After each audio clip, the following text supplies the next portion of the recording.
শ্রীলঙ্কায় সোয়া ৩ দিনে টেস্টে আত্মসমর্পণের দিনেই ৩ ফরম্যাটে ১ নম্বর হবার স্বপ্ন বিসিবি সভাপতির। টেস্টে ১২ দেশের মধ্যে থাকতে পারলে কেন ১ নম্বরে যেতে পারবে না, সেই প্রশ্ন তুলেছেন আমিনুল ইসলাম বুলবুল। কিন্তু ইচ্ছা থাকলেই তো হবে না, সেরা হবার উপায়ও যে জানতে হবে, সেটাও নাকি জানা আছে বুলবুলের। ক্রিকেটের ডাক্তার হয়ে বাংলাদেশ ক্রিকেট নামক রোগীকে জাগিয়ে তোলার চ্যালেঞ্জ বিসিবির নতুন সভাপতির। টেস্ট মর্যাদার রজত জয়ন্তী উপলক্ষে বিভাগে বিভাগে ঘুরে বেড়াচ্ছেন বিসিবি সভাপতি আমিনুল ইসলাম বুলবুল।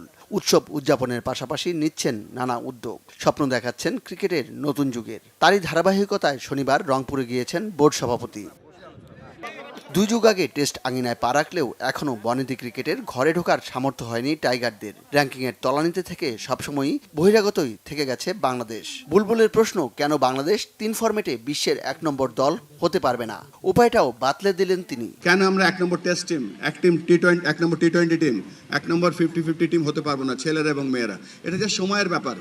আমাদের সকলের একসাথে কাজ করতে হবে এবং এই যে বাচ্চারা যে আজকে স্বপ্ন দেখছে, এই স্বপ্নটাকে আমরা কিভাবে বাস্তবায়িত করতে পারি, আমরা যেন কোলে করে এই স্বপ্নটা বয়ে বেড়াতে পারি এবং এই স্বপ্নের বাস্তবায়িত যেন করতে পারি।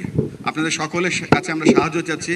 আমরা এখানে কেউ পার্মানেন্ট না, বাট আমরা চাই বাংলাদেশ ক্রিকেট যেন পার্মানেন্টলি গ্রো করে এবং আপনাদের সাহায্য সহযোগিতা অনেক বেশি দরকার।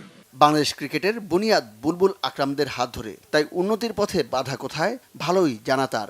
বিসিবির দায়িত্ব নিয়েই ক্রিকেটকে সারা দেশে ছড়িয়ে দেওয়ার উদ্যোগ নিয়েছেন।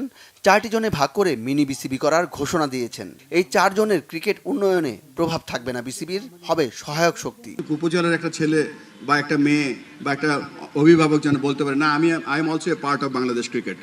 সো আমাদের ওই লক্ষ্যেই আমরা বাংলাদেশের বিভিন্ন জায়গায় ছুটে চলেছি। ঢাকা কেন্দ্রিক ক্রিকেট আমরা চাই না।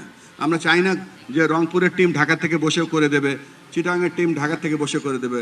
এখানে একটা বিসিবি থাকবে, এখানকার সিলেকশন কমিটি থাকবে, এখানকার এজ গ্রুপ টিম থাকবে, এখানে ছেলেদের এবং মেয়েদের জাতীয় দল থাকবে, রংপুরের জাতীয় দল থাকবে, যারা বাংলাদেশের চ্যাম্পিয়ন হবে। শুধু ক্রিকেটার বা বোর্ডের কার্যক্রমে এগিয়ে যাওয়া কঠিন, তাই সাধারণ দর্শকদেরও ক্রিকেটকে আপন করে নেয়ার আহ্বান জানান আমিনুল ইসলাম বুলবুল।